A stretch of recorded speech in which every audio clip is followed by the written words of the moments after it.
আজকের ভিডিওটা তাদের জন্য যারা ফ্রিকুয়েন্টলি কমপ্লেন করতে থাকো যে হোম রেমেডি অ্যাপ্লাই করাটা একটু ডিফিকাল্ট, কারণ এটা সময় সাপেক্ষ।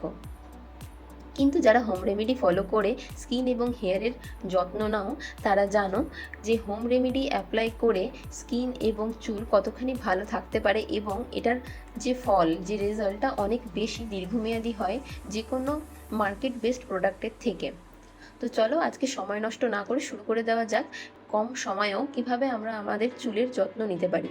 যাদের ড্যান্ড্রফ আছে, যাদের চুল খুব পড়ে যায়, যাদের চুলের গোড়া আলগা হয়ে গেছে, তাদের জন্য আজকের ভিডিওটা।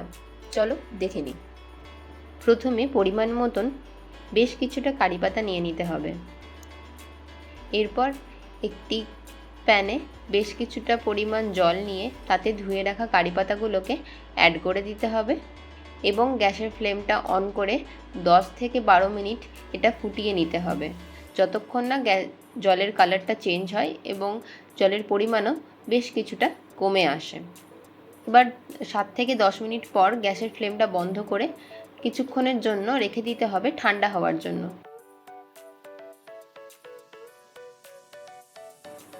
ঠান্ডা হয়ে যাওয়ার পর একটি স্টেনারে করে সেটা যে কোনো একটি পাত্রে, পরিষ্কার পাত্রে ছেঁকে নিতে হবে এবং এটা সরিয়ে আপাতত আমরা রেখে দেব। এর পরের স্টেপটা যেটা করব সেটা হচ্ছে একটা স্ক্রাবার তৈরি করব আমাদের স্ক্যাল্পের জন্য। তার জন্য আমাদের লাগবে গুঁড়ো করা চিনিকে মিক্সিতে ভালোভাবে গুঁড়ো করে নেব এবং তাতে অ্যাড করব কোকোনাট অয়েল অথবা হেয়ার গ্রোথ অয়েল, যেটা আমি নিজের ইউজের জন্য বাড়িতে বানিয়েছি।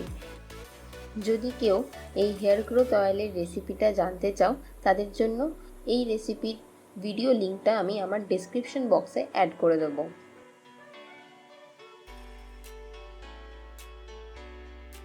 এরপরে নিয়ে নিতে হবে হাফের থেকে একটু বেশি পরিমাণে লেবুর রস। লেবুর রসটা এই মিক্সচারের সাথে ভালোভাবে মিশিয়ে নিতে হবে।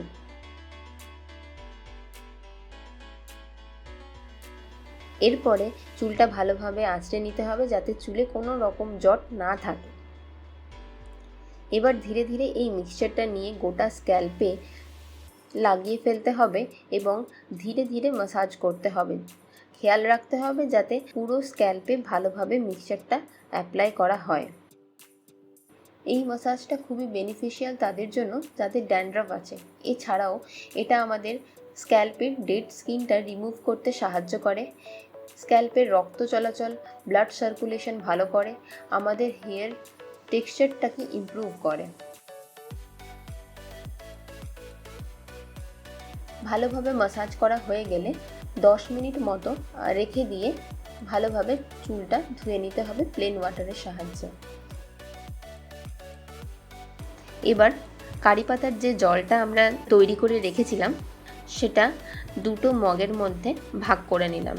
একটা মগে কিছুটা পরিমাণে জল নিয়ে তাতে নিজের পছন্দ মতন যে কোনো শ্যাম্পু গুলে নিলাম এবং সেটা শ্যাম্পু করার জন্য ইউজ করতে পারি। শ্যাম্পু করা হয়ে গেলে ভালোভাবে প্লেন ওয়াটার দিয়ে চুলটা ধুয়ে নেওয়ার পরে বাকি যে কারি লিভস ওয়াটারটা থেকে গেল সেটা দিয়ে ফাইনালি একবার চুলটা ভালোভাবে ধুয়ে নিতে হবে এবং টাওয়েল র্যাপ করে রেখে দিতে হবে বেশ কিছুক্ষণ। ব্যাস, তাহলেই হয়ে গেল।